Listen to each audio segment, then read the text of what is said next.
Welcome to Nightfall Stories, another new video. Let's begin. This happened back in 2017 when I was living in St. Petersburg, Florida. I've always been a homebody, so when my coworker Jenna, who is about 10 years younger than me, started relentlessly begging me to go out, I kept declining.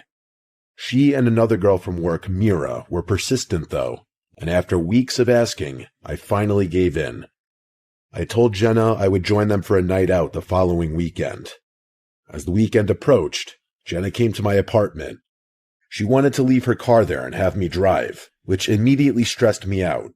I had lived in St. Pete for 4 years, but since I rarely left my neighborhood, I knew nothing about local nightlife. The farthest I usually drove was 4 miles to the nearest Walmart. If I went any further, I'd be lost without my GPS. That evening, we got into my car and headed toward Mira's apartment. When we arrived, Mira wasn't quite ready, so we went inside and waited. Once she was ready, all 3 of us piled back into my car. Since I was driving, Jenna had to navigate. We eventually ended up at a busy club. We went inside, found a spot, and ordered some drinks. We hadn't been there long when Jenna said, "Hey, I'll be right back. I see someone I know." She then asked Mira to go with her. I remember feeling a sharp stab of annoyance. Why beg me to come out only to leave me alone moments later? But I waited. A few minutes later, Jenna and Mira returned, smiling. "My friend brought us around," Jenna announced, handing me a glass. I trusted her. She was my coworker, so I took the drink, as they did theirs. I believe Jenna's friend bought us 2 rounds each. It wasn't long after the 3rd drink that something felt terribly wrong. The room didn't spin, but a wave of thick, unsettling dread washed over me. I turned to Jenna and insisted we have to go now. The next few hours are a blur. I don't remember leaving the club, but apparently we did. The first thing I recall clearly is sitting outside Mira's apartment complex, still in the driver's seat of my car. I heard Jenna and Mira talking, and whatever they said, some combination of words I can't recall to this day, instantly triggered my fight or flight response. I didn't need to understand the words. My gut knew I was in danger. I slammed the car into drive and sped away. Whatever had been slipped into my drink was powerful. I wasn't a lightweight, and I'd only consumed 3 club drinks, which are often watered down. I was driving all over St. Pete, unable to focus, simply trying to figure out how to get home. But my mind was completely scrambled. At one point, I stopped at a red light. Suddenly, 2 figures appeared at my window, and then someone was pulling my car door open. I was in total shock. My car doors automatically locked the second I put the vehicle in gear. I still have no idea how they managed to open it. 2 strange men were actively pulling the door open, and the sight snapped me out of the mental fog just enough for me to hit the gas and flee the intersection. After that moment of sheer terror, the memory vanishes again. The next thing I remember, I was sitting in my car parked near a row of quiet homes. I was staring blankly at my phone, trying desperately to figure out how to operate it. But the drug had made me so paranoid and confused that the simplest action felt impossible. I looked around, saw no one, and convinced myself I was safe for the moment. I reclined the seat and fell into a deep, drug-induced sleep. I woke up around 5 a.m. with the drug wearing off. I was finally able to use my phone. I put on the GPS and drove straight home, collapsing into bed immediately. I woke up again around 11 a.m. to 20 missed calls, mostly from Jenna, but a few from a concerned friend. When I called Jenna back, she was frantic, demanding to know where I went. "What do you mean?" I retorted. "Your friend spiked my drink, and I wasn't sticking around to find out what was going to happen next," I told her. Jenna then let slip a chilling line. "Well, the spiked drinks weren't meant for you." That casual admission was all the confirmation I needed that she was involved. She quickly told me that she would stop by later to pick up her vehicle. Before she arrived, the memory of those 2 guys opening my door returned with jarring clarity. Had it been a hallucination, or was it real? I went outside to check my car. And there it was. The plastic casing of my driver's side door handle was completely missing, Whoever had been holding onto that handle when I sped away must have ripped it right off. The physical damage confirmed that the terror I felt wasn't a delusion. Someone had tried to get into my car while I was drugged, driving alone, and vulnerable. I was furious that Jenna had put me in such a predicament. I never spoke to her again.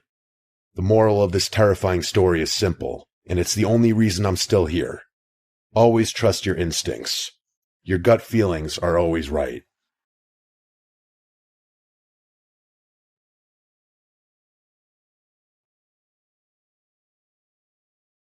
I'm a teenager that lives in a lively coastal town in a small enough country.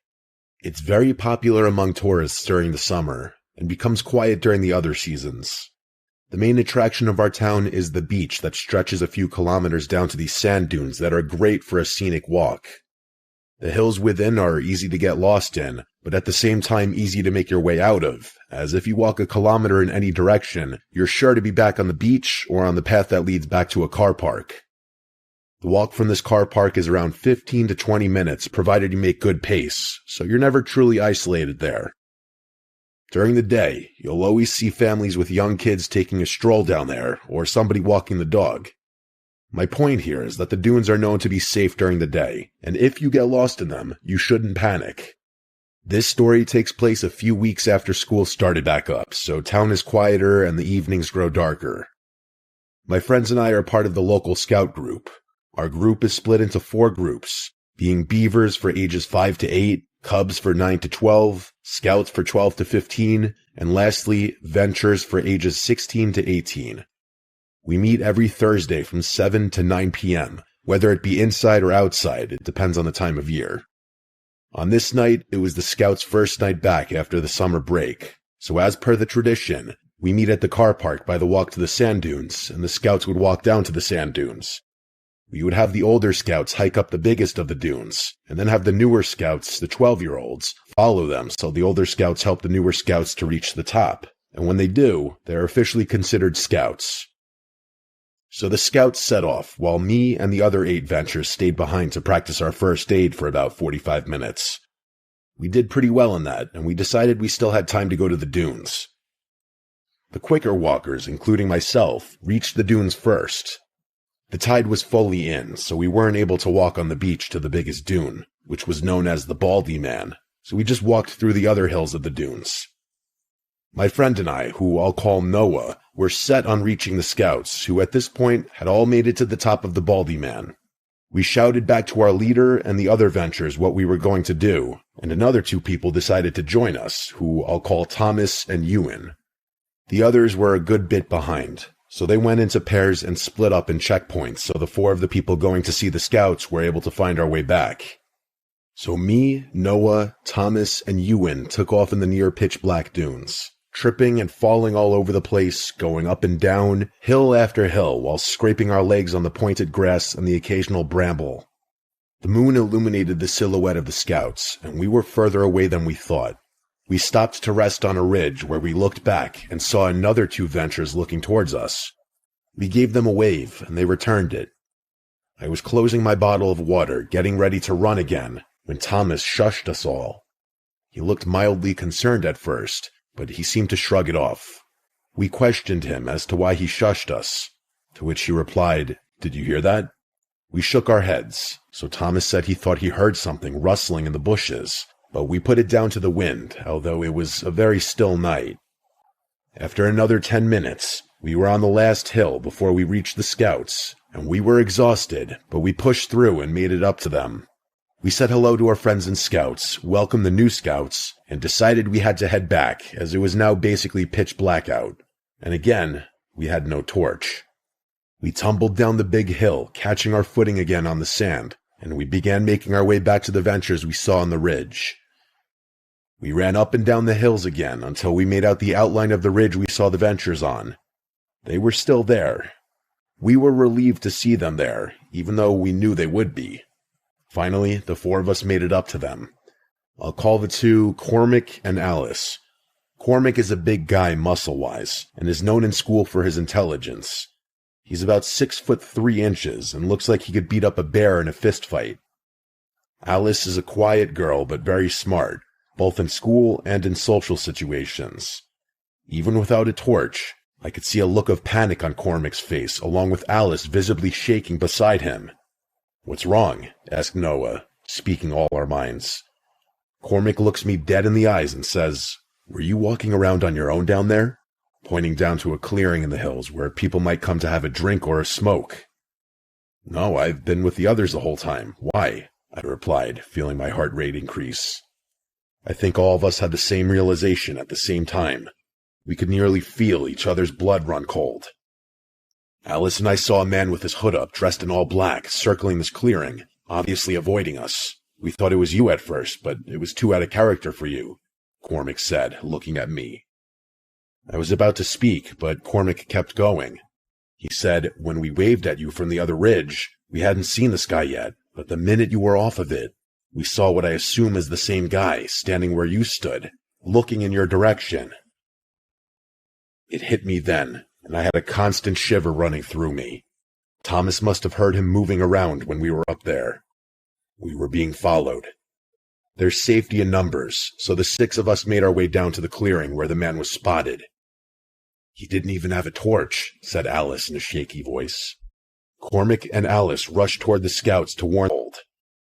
"Alice and I saw a man with his hood up, dressed in all black, circling this clearing, obviously avoiding us. We thought it was you at first, but it was too out of character for you," Cormac said, looking at me.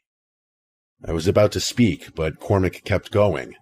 He said, "When we waved at you from the other ridge, we hadn't seen the sky yet, but the minute you were off of it, we saw what I assume is the same guy standing where you stood, looking in your direction."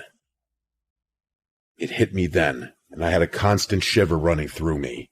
Thomas must have heard him moving around when we were up there. We were being followed. There's safety in numbers, so the 6 of us made our way down to the clearing where the man was spotted. "He didn't even have a torch," said Alice in a shaky voice. Cormac and Alice rushed toward the scouts to warn their leaders about the situation, while the other 4 of us stayed back and kept watch in the clearing. Cormac and Alex came back quickly after warning the scouts. It was oddly quiet now. We were terrified that this man, dressed in all black without a torch, circling the place, and most scary of all, alone in the pitch-black dunes, was going to jump out and attack. Luckily, that never happened. We hurried back to the car park, finding the last 3 venturers along with our leader on the way back, notifying them of the situation. We were nearly out of the dunes when one of the younger scouts let out a scream which prompted all the others to run. Noah and I, leading the walk back, were the ones who rushed to the kid first. The poor child was in tears, and when we asked him what happened, he pointed to my left. There he was, the same man, standing on a ridge, just looking at us. Noah told everyone to run, as he said he saw a knife in the man's hand. The Ventures all carried the slower children back to the car park, which was safe as far as we assumed. I never saw the man's face, nor do I plan on finding out who it was. The scouts and Ventures were collected by their parents, who I assume all have their versions of the story, but only a handful know the full one.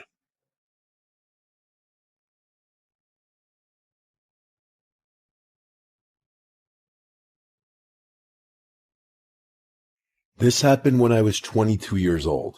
I was working as a bartender at a small dive bar a few blocks from my apartment. By no means a fancy place, just a bunch of locals who would come and get their late-night drinks or to watch whatever games were on. I started recognizing regulars pretty quickly, a lot of them older guys. After my shifts, I usually walked home because it was so close, and sometimes I'd have a couple shots with customers near closing time, so driving wasn't smart. The walk only took about 7 minutes, and I had done it so many times that I never really felt scared before. There was one regular who always made me uncomfortable, though. His name was Jared. I knew this because of his credit card. He looked to be around his late 30s, maybe 38. He had thinning hair and always wore the same brown jacket no matter the weather. He never came in with friends. He would sit at the bar alone and try to talk to me the entire time, showing no interest in any of the sports games that would be on. But he'd usually be there later in the night anyway. He asked personal questions sometimes, and I always kept my answers short and tried to stay polite because that's part of the job, but I avoided encouraging him. One Friday night, he came in like usual, around 10. He nursed one beer for almost an hour and just watched me while I worked.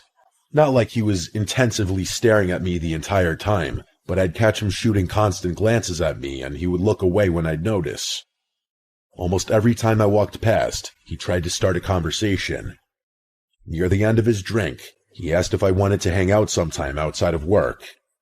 I told him I wasn't interested and that I like to keep my work and personal life separate. His face changed right away. He forced a smile, threw some cash on the bar, and said, "Yeah, whatever." Then he left without tipping, which he had never done before. I remember feeling relieved he was gone, but also a little uneasy about how fast his mood shifted. My shift ended at midnight. The other bartender came in to take over, and I counted my tips, grabbed my hoodie, and headed out the front door. The street was quiet like it usually was that late. I had just turned onto the next block when I heard someone say my name. It made my stomach drop right away. I turned and saw Jared, standing near a lamppost. I didn't even hear him walk up. He gave a small wave and started walking toward me. I stopped, but kept some distance. He apologized for storming out earlier, and said that he tends to just get nervous. I told him it was fine, but that I really needed to get home. He nodded and said, "I just wanted to ask one more time if I could get your Instagram or Snapchat or something. I promise I won't bother you." I told him I don't use social media. He stared at me for a second, then smiled in a way that made me uncomfortable. He said, "That's weird, because I've seen you on Instagram at the bar before." My heart started pounding, because now he was directly confronting me. I had no idea how he knew that. I just said, "Please leave me alone," because at this point, he escalated things beyond comfort. He kept smiling and said, "Okay, have a good night." I turned and started walking again, trying to stay calm, since I thought I heard footsteps behind me. At first, I told myself I was being paranoid, but when I glanced back, I saw him walking the same direction, about half a block behind me. I sped up a little. He sped up too.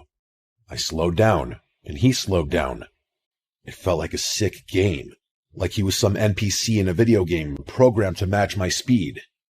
I kept walking toward my apartment building, hoping maybe he would turn off somewhere, but he didn't. When I reached my building, I crossed the street instead of going straight to the door. I stopped and turned around. He stopped too. He just stood there under a tree, mostly in shadow. I couldn't see his face clearly, but I could still somehow tell he was smiling a little. I yelled, "Why are you following me? I don't want to have to call out for help." He didn't answer. He just stood there stiffly. I blurted out, "My boyfriend lives with me. I'm going inside to get him right now." That was a lie. I lived alone. I turned and hurried to the front door of my building. I hurried and punched in the code for the building. The door buzzed and unlocked for a few seconds. Right as I pulled it open, I heard fast footsteps behind me. I looked back and saw Jared running toward the building. I ran inside and let the door slam shut behind me. I didn't wait to see if it latched fully. I just ran up the stairs to the second floor. My apartment was at the end of the hall. I could hear the main door downstairs push open aggressively, and then footsteps hitting the stairs hard and fast. He made it in. I fumbled with my keys at the door, almost dropping them. I could hear him getting closer, his shoes slamming against each step. I finally got the key in the lock and threw myself inside, slamming the door and locking it just as he reached the hallway. A second later, his whole body smashed into my door. The impact literally shook the whole door and wall. I screamed and backed away, grabbing my phone. He hit the door again, harder this time, like he was trying to break it down. Then I heard another door open in the hallway, and a man's voice yell, "What the hell are you doing?" The banging stopped. There was silence for a second, then footsteps quickly moving away. I looked through the peephole and saw my neighbor, an older guy who lived across from me. He was standing in the hall, looking confused and angry. Jared was already halfway down the stairs, not saying a word. My neighbor knocked gently and asked if I was okay. I opened the door a crack, shaking and crying. I told him everything while he stayed in the hallway with me. He said he had heard the banging and thought someone was trying to break in. I called the police, and they came that night and took everything very seriously. I gave them Jared's name from his credit card at the bar, and the building owner pulled the camera footage that showed him running in after me. My boss gave them the bar footage too. The next day, an officer called me and told me they had identified him as Jared Perez, and that detectives were sending the case to the prosecutor. It would be treated as stalking and unlawful entry because he chased me into the building and tried to force my apartment door open. Hearing those words made everything feel even more real, but also a slight bit reassuring. I went to the courthouse the next day and filed for a restraining order. I had to tell a judge everything that happened, and they looked at the police report and the security video. The judge approved a temporary restraining order right away, and police served him with it soon after. I was told the prosecutor was moving forward with charges related to him trying to break into my apartment. I still worked at the bar for a while after that, but I stopped walking home alone at night. Even with the court order and the charges, I felt scared every time I came back to my building. I would check over my shoulder the whole walk and rush inside as fast as I could. Nothing like that ever happened again, but I never forgot this incident.